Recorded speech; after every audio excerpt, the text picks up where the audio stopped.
Hey, good afternoon to you. It is now 4:06 here, News Talk 105.9 WMAL, where we're making sense of the news. Coming up at 5:30, Marine Corps veteran Jessie Jane Duff will be with us. We'll talk to her about Kamala Harris's decision this weekend to attack an event organized by the Gold Star families from Afghanistan. Don't miss that. And you can join us at 888-630-9625, 888-630-WMAL.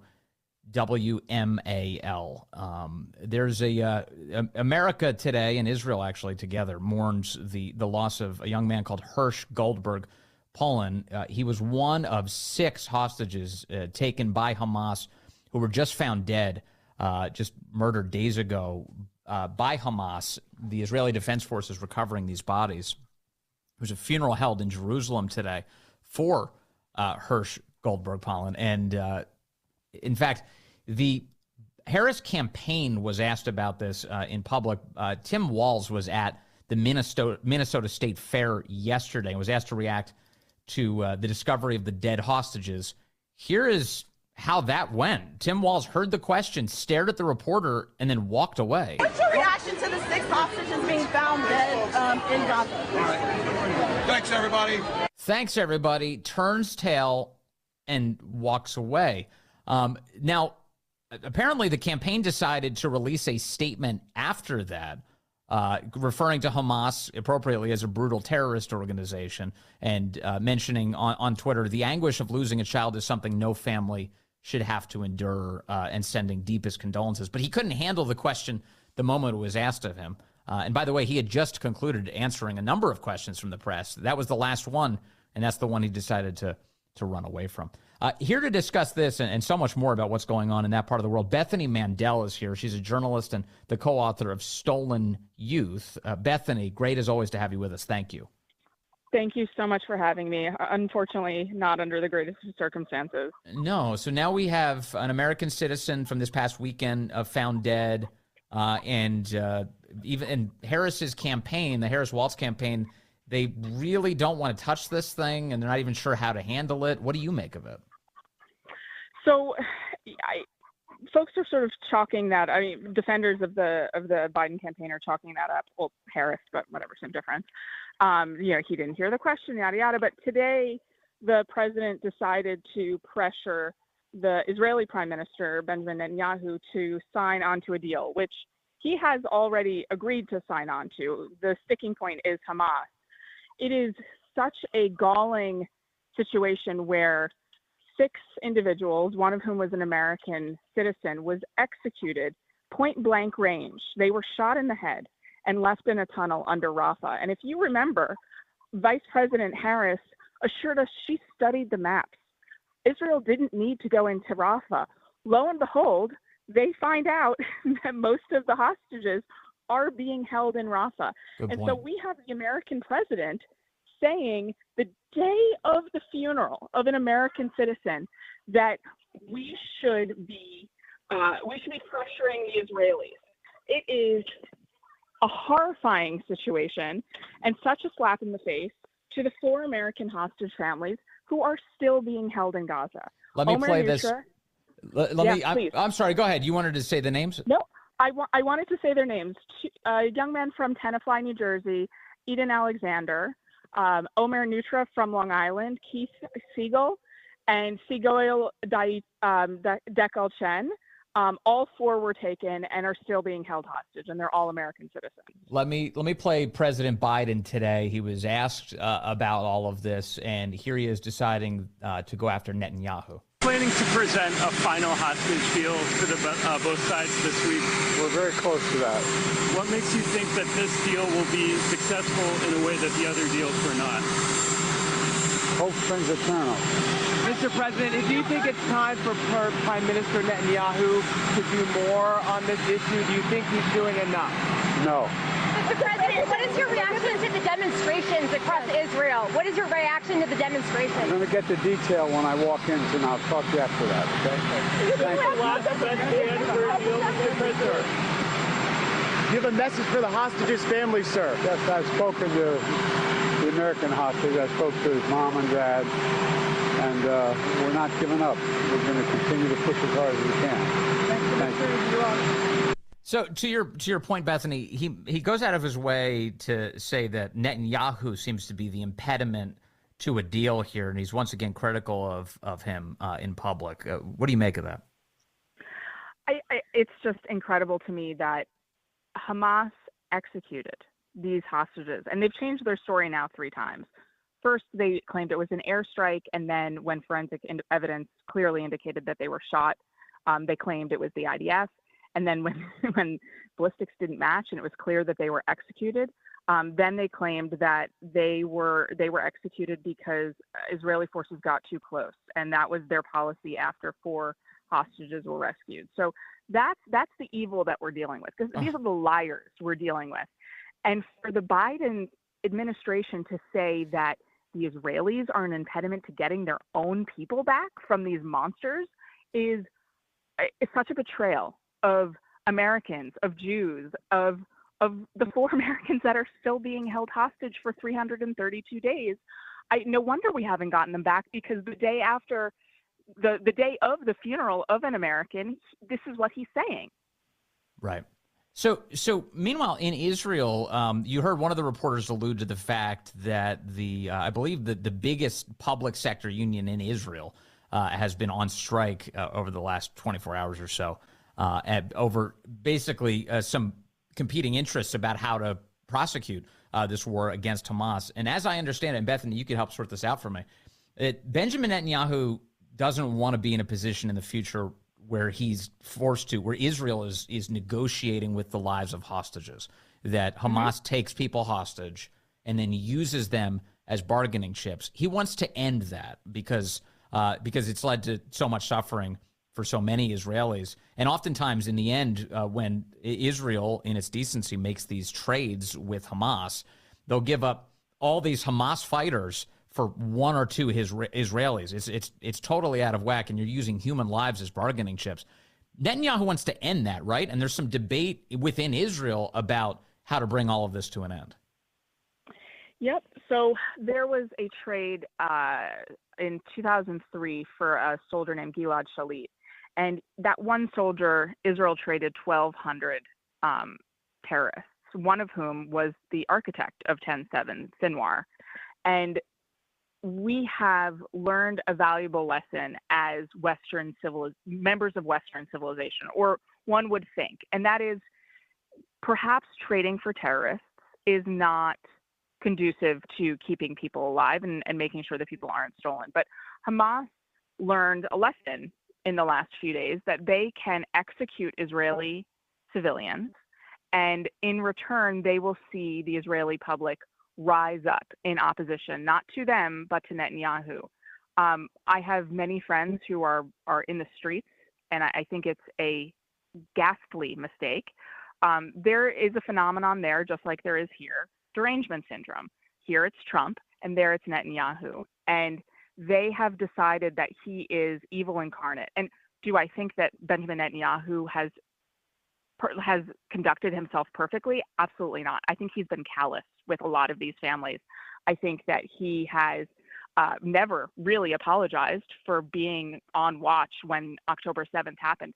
There's a lot of critical things I could say about Benjamin Netanyahu, but he's not holding up this deal out of some narcissistic desire to stay in power. And that's what the people who are marching through the streets of Tel Aviv are accusing him of. It is counterproductive to the goal that they claim to have, which is to achieve the safe return of the hostages. Yeah. I'm the story here about the young American, the 23-year-old Hirsch Goldberg Pollen, who died, is one that really it stuns me every time I kind of read over his bio and what he was doing. He was a part of that music festival on October 7th with his friends, and sent his family some last desperate text messages expressing his love for them before they took him hostage. He was also hunkered down in a bunker when Hamas kept throwing grenades into it, and his best friend kept grabbing the grenades and throwing them out of the bunker over and over and over again before being killed by one of those attackers. The story is one of unbelievable bravery under fire. Yes. And his friend was eulogized beautifully by Hirsch's father in Hebrew during the funeral today. And he said, you're with honor again. You're with your best friend who died. I mean, it's incredibly tragic that they were held under unsanitary, horrifying conditions for 11 months. And they survived. They survived through not having enough food, not having medical care. He had his left arm blown off at the elbow, and somehow he survived. He made his own tourniquet. He was a medic when he served in the IDF. He no longer was, but when he served, he was a medic. And so he knew how to apply a tourniquet to himself, and he did so. And only to then be executed. And one thing that I want to mention in regards to the brutality of Hamas, not only did they hold these individuals hostage, not only did they execute them, they recorded videos of them moments before they executed them. And during Hirsch's funeral today, they released some of the part of that video. There is no evil like this in the world. And for President Biden, at the same moment that this video was released by Hamas, to claim that Netanyahu was the impediment boggles my mind and really makes me question the future of Western civilization if this is who is in charge. Yeah, I mean, it's crystal clear who the terrorists are in this equation. Yes, and I'm not certain. You know, whatever quibbles he may have with Netanyahu, I'm not sure what is served publicly by him constantly, giving grief to Netanyahu. Other than, I guess, this is what his base desires. That really is part of this. Mm-hmm. It's the politics of his base. It's trying to convince them that he's on their side. Yes. And I like newsflash for Americans. Hirsch was taken because he was on Israeli territory and he was held hostage and he was executed by terrorists. But they won't stop there. This war will come to our shores, and how Israel is able to fight that war there has a direct impact on the future of Western civilization across the world. It used to, I think it was a Marilyn Monroe quote. She said, "I'm untouchable because I'm American." That is no longer the case. The family of a man who's being held hostage in Afghanistan by the Taliban today actually announced that they had it with the White House and their inability and refusal to negotiate for his release. And they've decided to go straight to the Taliban themselves and try to negotiate for their loved one's release. So It's not just Israelis who are being abandoned here. Right. And the Iranians who are behind all of this have made it pretty clear that there are American targets on their list that they want to take out. We keep being told that President Trump himself is one of the top targets here by Iran. So it's only getting dicier by the day. And I don't have a lot of confidence with Biden and Harris running the show, I have to say. Bethany Mandel, as always, thank you for your time today and your wisdom on this subject. Really appreciate it. All right, let's go to the phones. I've got Xavier calling in from Tyson's Corner now. Xavier, hello, sir. You are on the Vince Colonnese Show. Hey, good afternoon, Vince. A quick point before I get to my main point. You mentioned non-citizens voting in local elections. That may seem harmless, but what it actually does is help determine who moves up in the election food chain, as it were. Yeah. So illegals can determine the fate of who advances further up. Right. Yeah. Who gets into the. Yeah, exactly right. So like the class of incumbents at the local level chosen by, in part, the illegals who are watering down the votes of the actual citizens. So it does affect, ultimately, or can affect the federal level, even if they just vote in local elections or state or municipal. What I was going to say on my main point was, as I recall, during the George Floyd and Antifa riots, you had these mobs that were going and disrupting people's dinners and just local events. What they were going through in mobs and saying, "Say her name, say their names, say their names." Yes. And of course, Kamala Harris was helped bailing them out with the Minnesota Freedom Fund. These protesters that got arrested, the ones that did, but yet they can't. Kamala Harris and Joe Biden can't bring themselves to say the names of these 13 people that got killed, the soldiers that got killed in Afghanistan. It's an amazing contrast. No, and it didn't have to be this way. They could have first of all been respectful from the outset. Joe Biden didn't have to check his watch at the dignified transfer of remains. He could have maintained some communication with the families and talked to them. Kamala Harris could have been there herself. She wasn't actually there to receive the bodies. In fact, on Meet the Press on NBC this weekend, Kristen Welker just flatly stated, she was there for that. She wasn't there. The show had to release a statement after saying that their host got that detail completely wrong. So this this whole thing is a problem of their own creation. And so now the families are saying, enough. We asked to meet with you, and you keep denying us. You won't even say the names of our children. So now they're saying it in public, and Kamala Harris doesn't know what to do other than just, as she always does, attack Trump for this. Yep. Well, great show as always, Vince. Thank you for taking my call.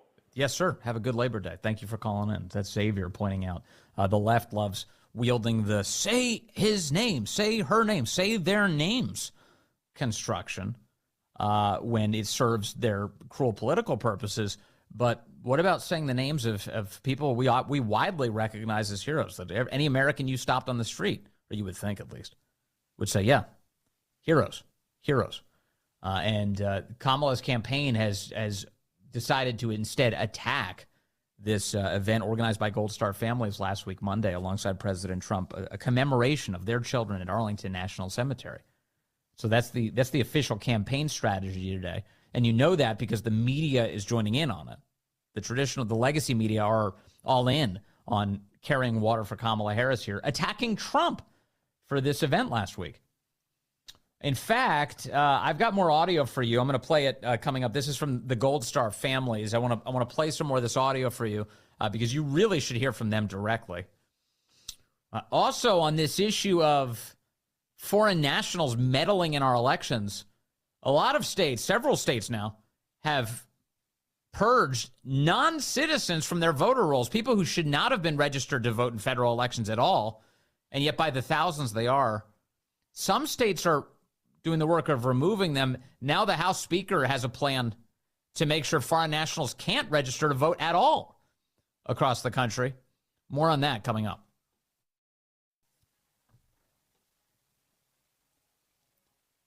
Hey, good afternoon to you. It's 4:35 here, News Talk 105.9 WMAL, where we're making sense of the news. Coming up, Jessie Jane Duff will be with us at 5:30. United States Marine, retired gunnery sergeant. We'll talk to her. And she's also the director of Veterans for Trump, the campaign executive director, importantly. We'll talk to her about the decision by Kamala Harris's campaign to attack that event organized by the Gold Star Families last week to honor their children alongside President Trump. You can join us today, 888-630-9625,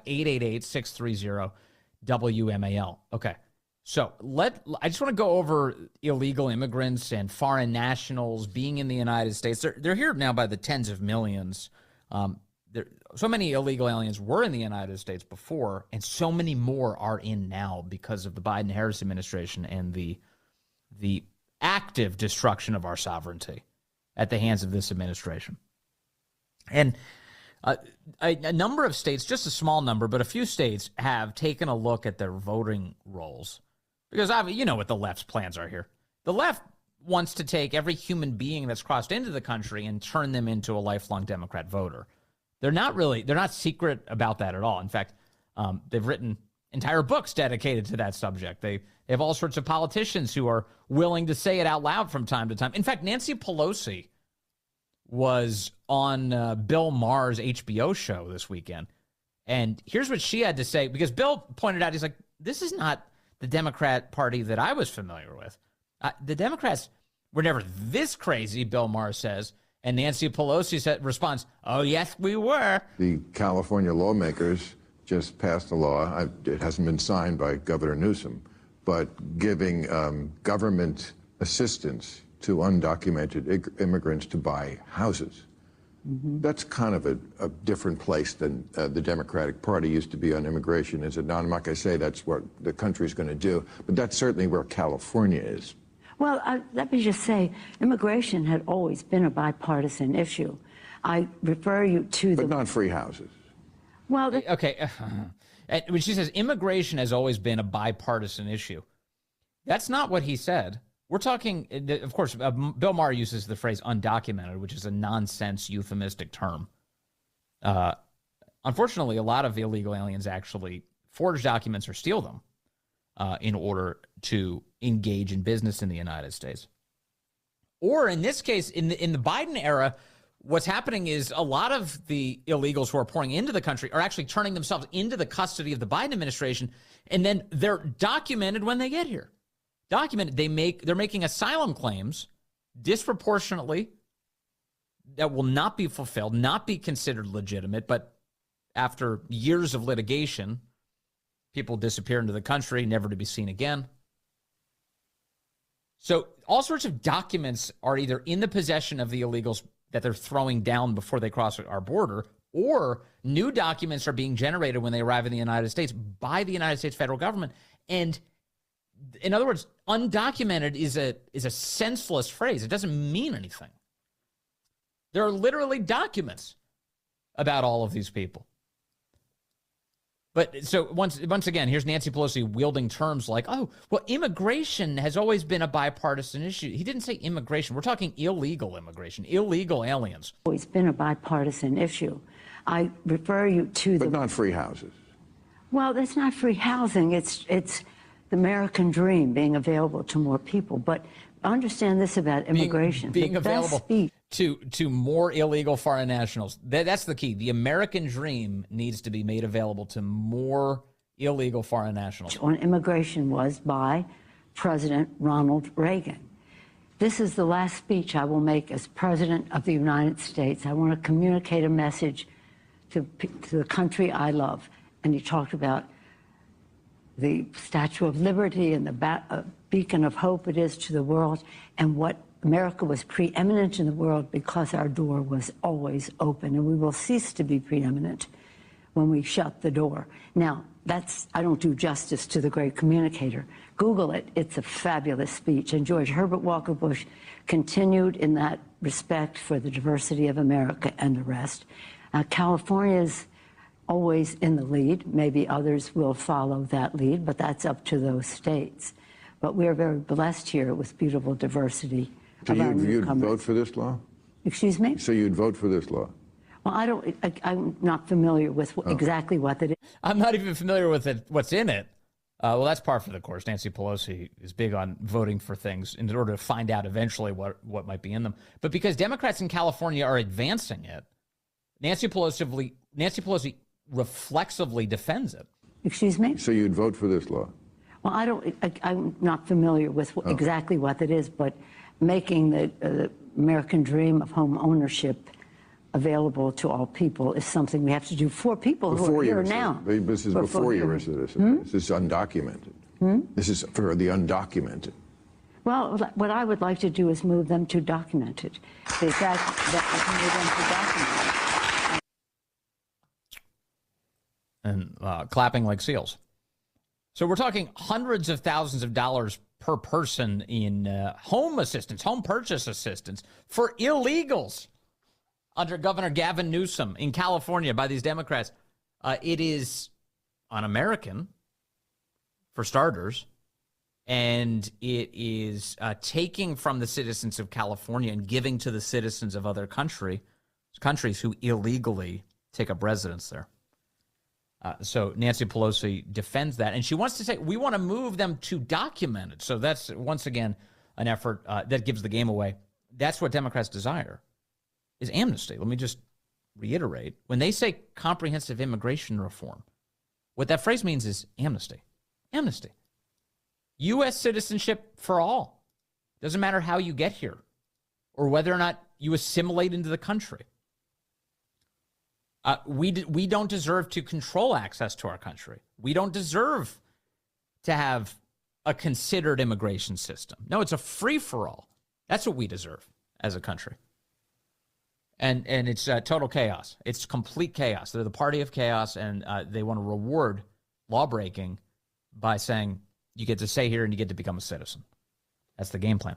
So now let's look at what this has meant for a variety of states across the country. There have been a number of non-citizens, thousands upon thousands of non-citizens who have been found on the voter rolls of a variety of states. And when the left says that this never happens, your response should be, there are many thousands of examples.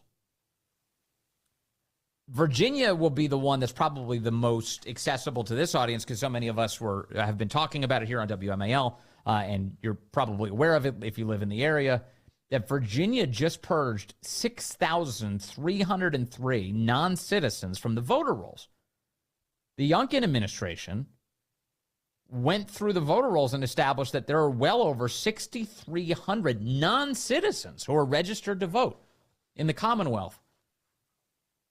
And they've been removed now from the voter lists ahead of the election. But Virginia's not alone. Texas just did the same thing. Texas removed over 1 million people from their voter rolls. I think a lot of them were people who had died and were no longer voters as a result. But among the people that they pulled off of the list were over 7,000 non-citizens in Texas, in the Lone Star State.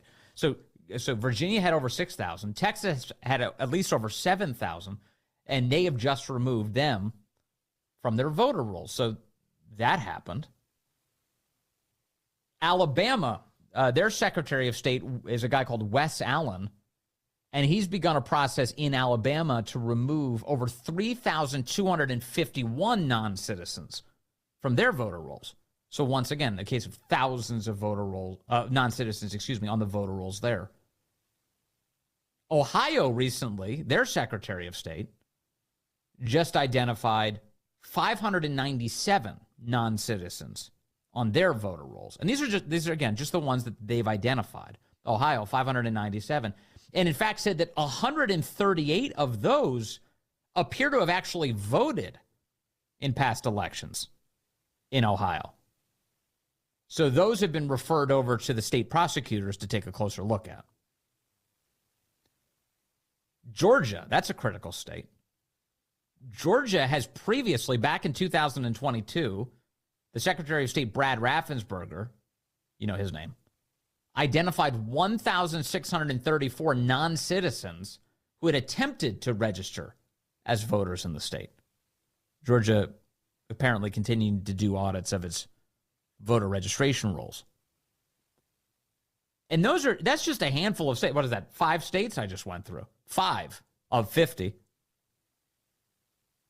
And so are there non-citizens registered to vote in the United States of America? Well, yeah, many, many thousands. And some states have actually done the work of removing them or preventing that from happening. But others, crickets. We get very little information. So at the federal level, you have Congress, who is trying to push forward. Republicans in Congress have been trying to push forward something called the SAVE Act. It's a simple piece of legislation. It says, look, you have to be a U.S. citizen to vote in federal elections. It's obviously true.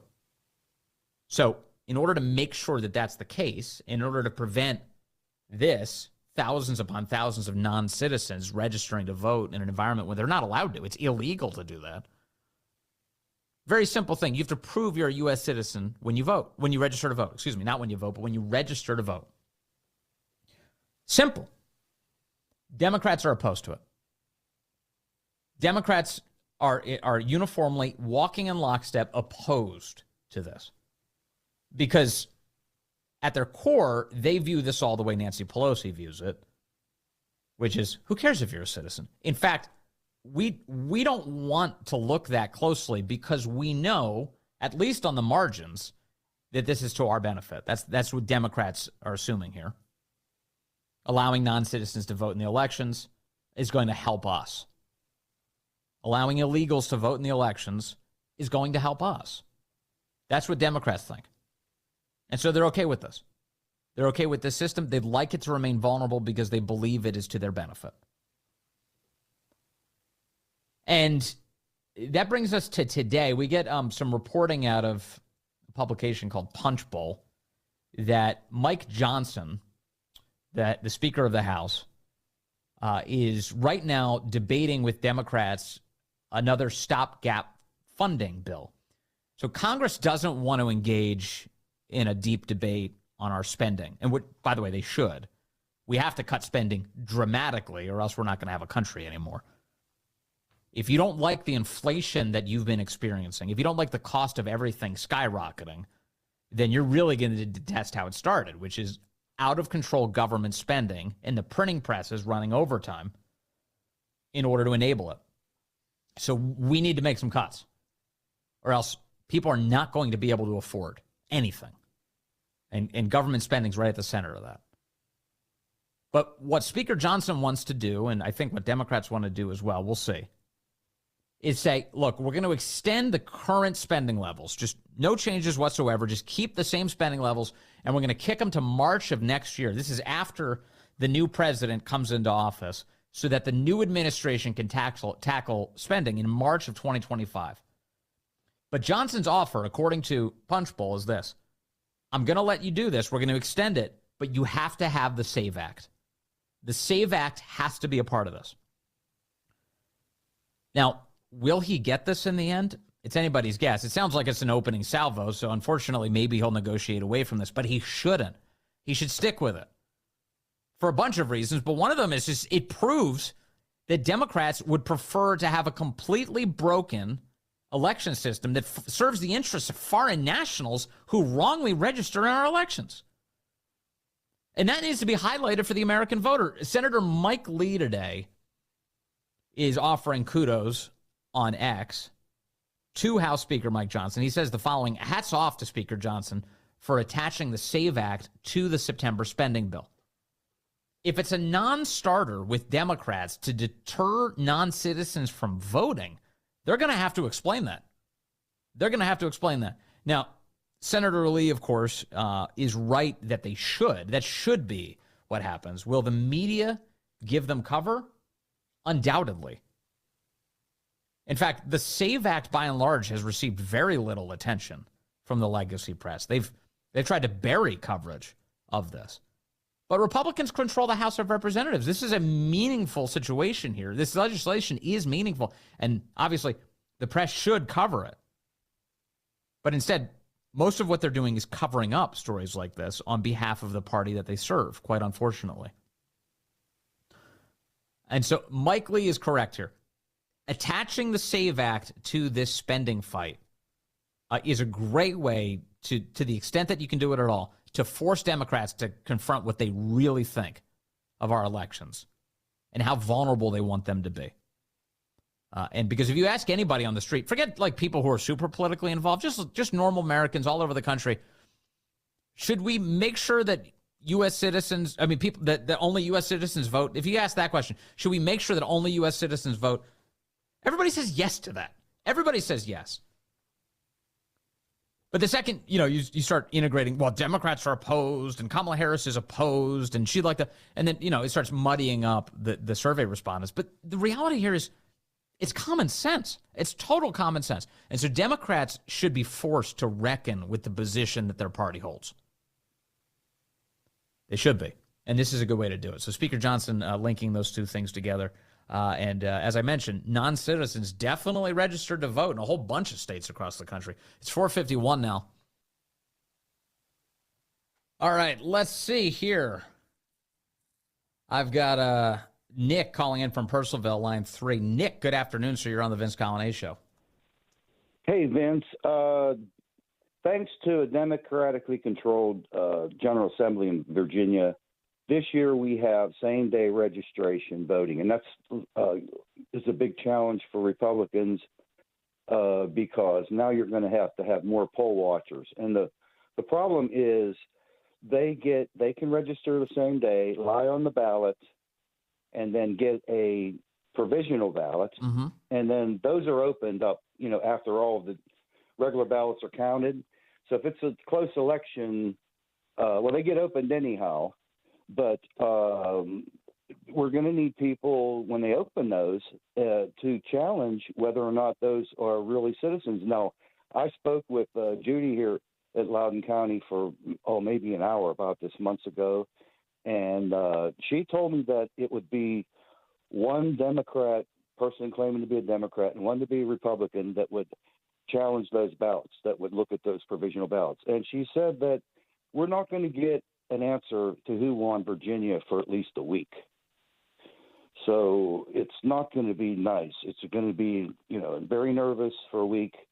And also, I think that maybe that's what Miares should be looking at now is the very democratically controlled counties should have maybe some lawyers. To add to more context to what you're saying here, provisional ballots, according to Virginia's own elections website, when provisional ballots are used, they're used by voters who don't appear on the list when you go to the polling location. They say they're not processed by the vote counting machine when you vote, but rather they're subject to the approval of the local electoral board prior to the ballot being counted. In other words, all across the state, when people fill out provisional ballots, it's their local electoral board which will decide whether or not they're legitimate, each one of those ballots. And so it really comes down to, who's doing the counting, doesn't it? Yes, very much. And you can lie about whether or not you're a Democrat or Republican. I'm actually an independent, Vince, but they won't allow me to. I have to claim one way or the other. So there might be a lot of Democrats, sitting together, pushing these votes through. Yeah. Yeah.